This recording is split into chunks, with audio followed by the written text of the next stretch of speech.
ठहरो, कोई जरूरत नहीं पुलिस को मेरे दरवाजे पर बुलाने की। मगर बड़े भैया ये रवि, मैं अभी तक मरा नहीं हूं। घर की छोटी मोटी उलझने मैं खुद सुलझा सकता हूं।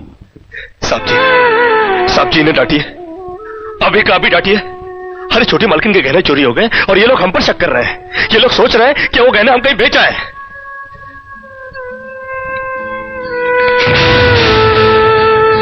बाकी के रुपए कहां हैं कृष्णा? क्या पूछा आपने साहब जी? मैं पूछ रहा हूं कि बाकी के रुपए कहां हैं?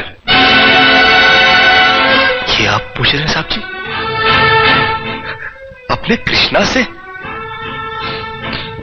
देखो कृष्णा, गलती हर इंसान से होती है। तुम मुझे सही सही बता दो कि गहने तुमने कहां बेचे, मैं तुम्हें कुछ नहीं कहूंगा।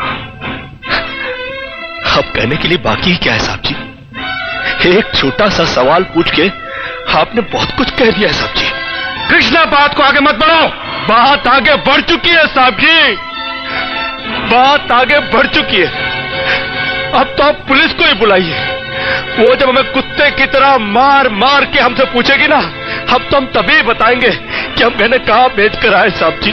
मत कहो मुझे साहब जी। इसी साहब जी की इज्जत आज तुमने मिट्टी में मिला दी।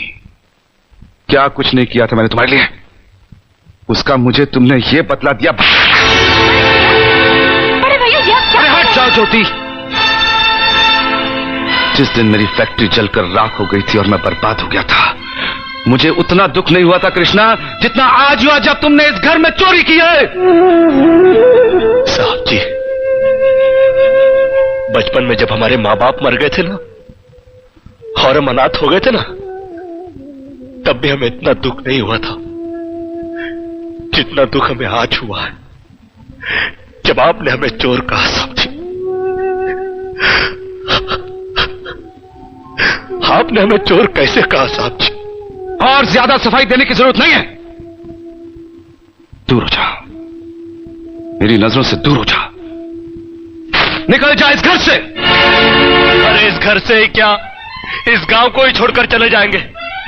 अरे मुंह जनात का क्या है, काट लेंगे अपनी जिंदगी कहीं भी। इतने साल इस घर में बेफिक्री से ये समझकर काट लिए कि साहब जी का हाथ है हमारे सर पर। हमको क्या है परवाह किसी बात की, मगर नहीं, अब हम जान गए कि इस दुनिया में अनाथ का कोई नहीं होता। हम जा रहे हैं साहब जी और इस घर में कभी नहीं आएंगे। अभी निकल जा। दोबारा इस घर की दहलीज में कदम भी रखा तो मेरा मरा हुआ मुंह देखेगा तू। अरे नहीं नहीं नहीं, मुझ नौकर के लिए अपने दिल को दुख देने की कोई जरूरत नहीं।